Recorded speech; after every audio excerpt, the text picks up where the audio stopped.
fans, tell you a secret. Well, it's not my secret anymore because you're here. It's the MPJ New Rock Album Review Show. I think it's episode 10 now of our June shows. And if you tune in, we're rating... well, first of all, let me say hi to my panel. To Andy, to Lauren, to Chris, to Trish, and to Paul. Welcome, everybody. Today we are reviewing the Counting Crows and their album Butter Miracle, The Complete Suites. Probably the most strangest name of an album I've heard this year so far, but there we go. And so let's talk off with the strangest of our reviewers. Chris! I'll take that. Good. The strangest of reviewers, that's pretty good. So this is another one of those albums, isn't it? It's clear they know what they're doing. They're decent musicians, good songwriting, decent lyrics, but it just feels mixed up.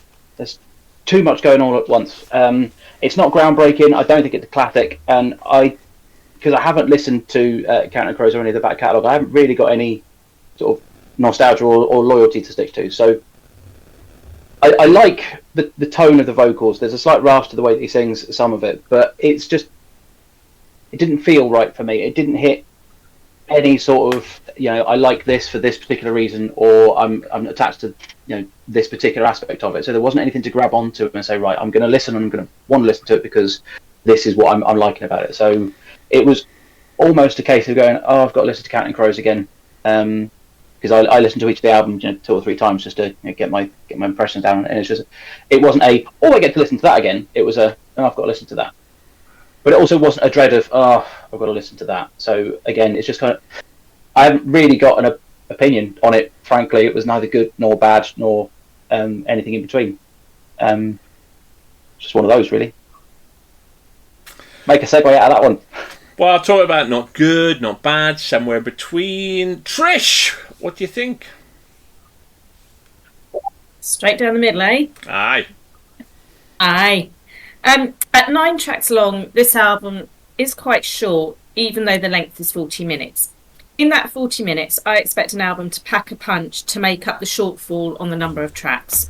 Unfortunately, for me, this album did not do that. It's not a bad album by any means, but again, there was nothing stand out to me. I found the songs flowed into one another as all sounded pretty much the same. A nice listen. It wouldn't be turn it off, but there was no miracle on it for me. Wowzers. Wow. Paul, were you counting crows or were you counting sheep? Well, funny enough, we've had a lot of crows on the last couple of months. But I've been counting sheep, to be honest. So Counting Crows are made up of Grammy and Oscar nominated a bunch of musicians that have been creating pop and alternative rock for the last 3 decades. Fronted by Adam Duritz, or whatever I think his name is, who is regarded as one of the best storytellers of his generation. I guess Americans haven't heard of Elvis Costello or Chris Difford and Glenn Tilbrook of The Squeeze. As But a Miracle, the Complete Suites, which transforms the 2021 EP into a full-length album, sounds an awful like the music that the UK counterparts produced many years ago. If you're looking to revisit this type of alternative pop rock with a much heavier jazz influence, then you'll up this album. Unfortunately for me, I kind of wanted to enjoy it, but I wasn't convinced by the storytelling. Well, Andy, we had some negativity on the last episode, and you turned it into some positivity. Will you do so again, my friend, or not? Not really. Oh. I'm going to follow the same kind of vibe. I did enjoy it. I mean, Counting Crows has been around since the 90s. It's one of those bands which you sort of like, oh yeah, they're a band, but you can never really remember too many songs by them. The only one I can remember is Mr. Jones and stuff, which is obviously on the radio loads. But Counting Crows is always one of those sort of like more family-friendly rock bands from the 90s. You know, if you want to be edgy, sort of like go for Pearl Jam, Nirvana, all that kind of stuff. If you wanted something which, you know, you stuck on when your mum and dad were around, you put on something like that, you know, that's all fine. So they've been around a long time, and the problem is they don't really inspire any real feeling in me at all as a band. And this is sort of like continued. It was good, I enjoyed it to a certain degree, but again, there's nothing which really stood out. It was quite sort of a cheesy, sweet kind of album.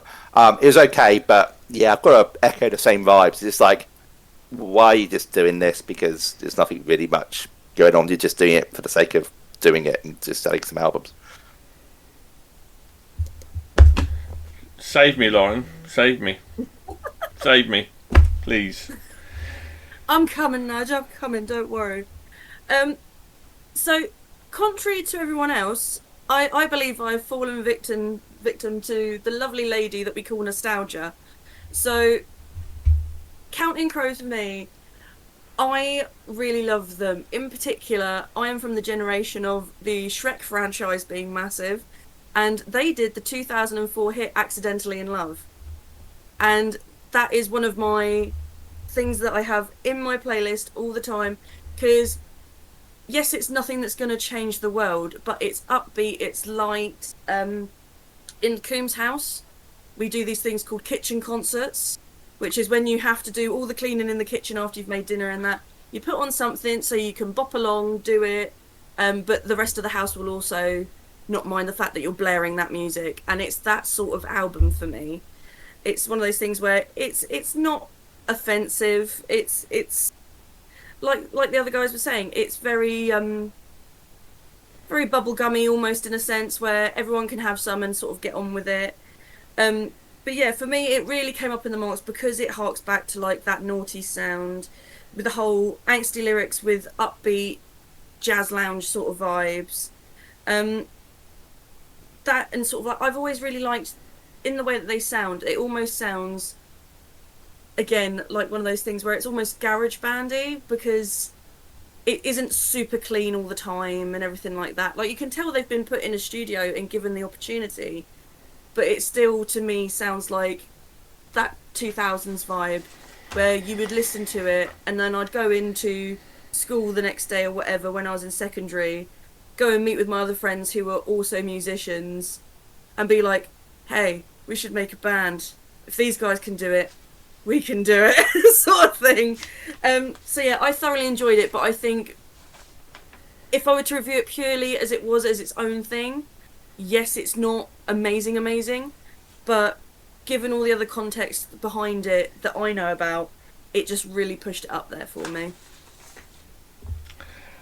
Sometimes I thank you, Lauren, because sometimes I think I'm a bit of an island, and I don't know whether this is like my antibiotics to metalcore, or I'm in a chill mood, but I thoroughly enjoyed this album. I found it incredibly relaxing. I thought there was a lot of there was a bit of jazz, and I don't particularly like jazz, but I love it when it just accentuates and just change up a little bit. I also detected kind of, you know, some of it was that kind of had that country rock kind of vibe into it as well. So for me, it was a bit of everything, and I really like that as well. I particularly like what was it, with Love from A to Z. I thought it was an absolute banger. I just really thoroughly chillaxed, and maybe did speak awards on this together. Maybe I was in that groove, maybe I was in that one, but I thoroughly enjoyed the album, and I had it on repeat 4 or 5 times. I kind of liked the vibe, and I liked the journey. I don't think it was very bland or boring at all. I think there was a lot of mixtures of genres in there, well produced, well performed. And I liked that it had that kind of country rock kind of vibe, twang to it throughout the album as well. So I loved it. I absolutely loved it. Really good album. Thoroughly enjoyed it. And I didn't really go back and listen to kind of Counting kind of Crows kind of albums to kind of benchmark it against from that one. So yeah, for me, it was complete sweet. Remember, Nigel, no man is an island. No, you're right, mate. You're right. I'm not, because I'm joined by the beautiful Lauren, and she's on the island with me. Right, will it make? I doubt it, but we'll give it a go. Will it make our Hall of Fame? Let's find out, shall we? Chris, let's start with you then. I gave this one a 2.5 straight down the middle. And unlike the last one that I gave a 2.5, I think this one absolutely deserved it. Trish. 2.5. Paul. 2.5. Andy. A degree more generous at 3.5. Oh, look, we're ramping it up now. Lauren. I gave it a 4. I give it a 4.5. There we go. Wow, wowzers.